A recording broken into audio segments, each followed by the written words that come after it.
Forest department దాన్ని తీసుకెళ్తారు ముందుకి.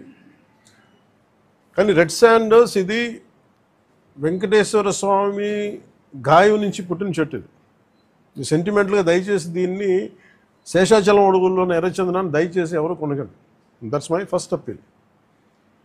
2, ఎవరైనా సరే ఉపాధి లేక మీకు ఏదైనా కొట్టేస్తుంటే కన్సర్న్ కలెక్టర్ దగ్గరికి వెళ్ళండి, లేదా కన్సర్న్ లీడర్స్ దగ్గరికి వెళ్ళండి. స్థానికంగా ఇక్కడ ఎవరన్నా కూర్చోబెట్టి సహాయపడి దానికి ఏదైనా ఆల్టర్నేట్ ఎంప్లాయ్మెంట్ చేస్తాం తప్ప దయచేసి మీరు ఎర్రచందనం చెట్లలో నరికివేతలు మీరు పాల్గొనకండి. అలాగే మిగతా రాష్ట్రాల నుంచి వచ్చే వాళ్ళకు కూడా ఒక అవేర్నెస్ క్యాంపెయిన్ స్టార్ట్ చేస్తాం, తమిళనాడులో కానీ మిగతా చోట్ల నుంచి కానీ. ఆ క్యాంపెయిన్లో కూడా దయచేసి మీరు ఇక్కడికి వచ్చి దీన్ని మీరు కేసులో ఇరుకోవద్దు. అది చాలా ఫామ్గా చెప్తా ఉన్నాం. ఎడ్యుకేట్ చేస్తున్నాం, అవేర్నెస్ ప్రోగ్రామ్స్ ఇస్తూ ఉన్నాం. ఇవన్నీ అలాగే నేను అడుగుతున్నా, it's also create law and order problems. అది ఎలా చేస్తున్నారంటే వీళ్ళు నరికి దొంగలు తీసుకెళ్ళిపోతున్నప్పుడు వీళ్ళని ఆపాలనుకున్నప్పుడు వీళ్ళు లైసెన్స్ ప్లేట్ లేని కార్లు కావచ్చు, లేదంటే అసలు ఇంజిన్లో కూడా చాసెస్ మీద నెంబర్లు చెడిపేసి దొంగతనం చేసిన కార్లు, అది ఒక చాలా క్రమబద్ధీకరణతో జరుగుతుంది, చాలా మెథాడికల్గా జరుగుతుంది.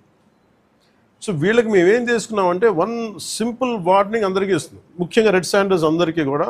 రెడ్ శాండర్స్ని ఎవరైతే సపోర్ట్ చేస్తున్నారో మీరు స్మగ్లర్స్ కావచ్చు, కొట్టేసే వాళ్ళు కావచ్చు, కింగ్ పిన్స్ కావచ్చు, it's a very firm warning to you all. Operation Kagar లాంటిది ఎక్స్ట్రీమ్ లెఫ్ట్ వింగ్ ఎక్స్ట్రీజంనే హ్యాండిల్ చేయగలిగినప్పుడు ఈ కంట్రీ, ఒక ఐడియాలజికల్ బేస్డ్ ఉన్న వాళ్ళే కూర్చోబెట్టి కష్టమైపోతుంది లొంగిపోతున్నప్పుడు మిమ్మల్ని తాట తీసి కూర్చోబెట్టేస్తాం స్మగ్లర్లందరినీ. It's just a political will అంతే. మీరు కనుక ఇదే పనిగా చేస్తే 6 to 9 months or 1 year అదే పని ఆపరేషన్ పెడతాం మీ అందరికి. మీరు స్వచ్ఛందంగా ఆపారా మంచిది, మీరు ఆపలేదా ఒక 1 year 1.5 year ప్రత్యేకమైన special zone, special operation create చేసి మళ్ళీ రెడ్ శాండర్స్ ఎవడన్నా తిరగాలి చెట్టు కొట్టాలంటే కూడా భయపెట్టే స్థితికి మేము తీసుకొస్తాం. మేజర్ మీకు ఒక యాక్ట్ ఉంది, ఎవరన్నా సరే రెడ్ శాండర్స్ చెట్లు కొడితే వాళ్ళ ఆస్తులను కూడా సీజ్ చేయొచ్చు. ఆ అమెండ్మెంట్ ఆల్రెడీ చేస్తుంది ఫారెస్ట్ యాక్ట్లో. You have to be very very clear on that.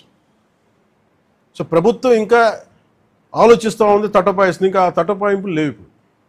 మీకు వెరీ స్టర్న్గా వెరీ ఫామ్గా చెప్తున్నాం, రెడ్ శాండర్స్ స్మగ్లర్స్ అందరికీ కూడా, దాంట్లో పాల్గొనే వాళ్ళు ప్రతి ఒక్కళ్ళకి కూడా it's a matter of time.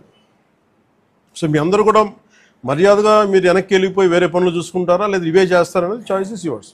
ఎందుకంటే వన్స్ మేము ఆపరేషన్ స్టార్ట్ చేసినప్పుడు మటుకు ముఖ్యమంత్రి గారి దృష్టికి తీసుకెళ్తాం, ఆల్రెడీ ఆయన స్టార్ట్ చేశారు. ఇవన్నీ కాకుండా మేము బోల్డ్గా నరికేస్తాం, మమ్మల్ని ఎవరు ఏం చేయరంటే ఇది ఒక ఎన్డీఏ గవర్నమెంట్, గుర్తుపెట్టుకోండి.